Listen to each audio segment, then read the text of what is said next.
ભગવાન શ્રી ગણેશને તુલસી કેમ ચઢાવવામાં આવતી નથી? નમસ્તે દોસ્તો, આજે હું તમને એક રસપ્રદ વાર્તા સંભળાવીશ. આ વાર્તા ભગવાન ગણેશ અને દેવી તુલસી વચ્ચે થયેલી એક અનોખી ઘટના પર આધારિત છે. ભારતમાં પૂજાનું પોતાનું મહત્વ છે. અહીં દેવી દેવતાઓની પૂજા માટે અનેક પ્રકારની વસ્તુઓ ચઢાવવામાં આવે છે અને તુલસી પણ તેમાંથી એક છે.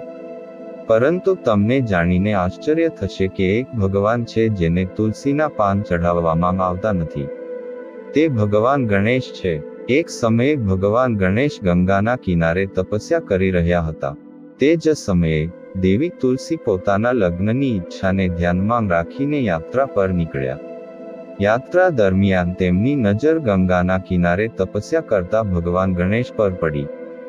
ભગવાન ગણેશને જોઈને દેવી તુલસી આકર્ષાયા અને તેમની સામે લગ્નનો પ્રસ્તાવ મૂક્યો. દેવી તુલસી દ્વારા તપસ્યા ભંગને કારણે ભગવાન ગણેશ ગુસ્સે થયા અને લગ્નના પ્રસ્તાવને ફગાવી દીધો. આ કારણે દેવી તુલસી પણ ક્રોધિત થઈ ગયા.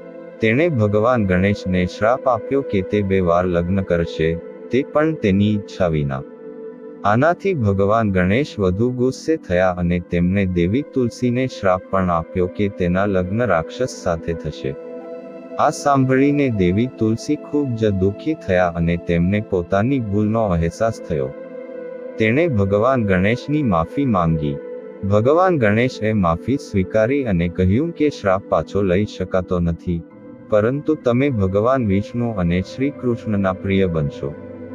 ભવિષ્યમાં તમારી પૂજા એક પવિત્ર છોડ તરીકે કરવામાં આવશે, પરંતુ મારી પૂજામાં તમારો સમાવેશ કરવામાં આવશે નહીં. આ વાર્તા અમને એવો સંદેશ આપે છે કે પ્રત્યેક વસ્તુનું પોતાનું મહત્વ અને સ્થાન છે. તુલસી એવી એક વસ્તુ છે જે બધા દેવી દેવતાઓની પૂજામાં ચઢાવવામાં આવે છે, પરંતુ ભગવાન ગણેશની પૂજામાં તેનો સમાવેશ થાય નહીં. તમને આ વિડીયો સારો લાગ્યો હોય તો વિડીયોને લાઈક કરો, ચેનલને સબસ્ક્રાઇબ કરો. આવી કથાઓ સાંભળવા માટે હવે મળીશું આગલા વિડીયોમાં. ત્યાં સુધી જય શ્રી રામ.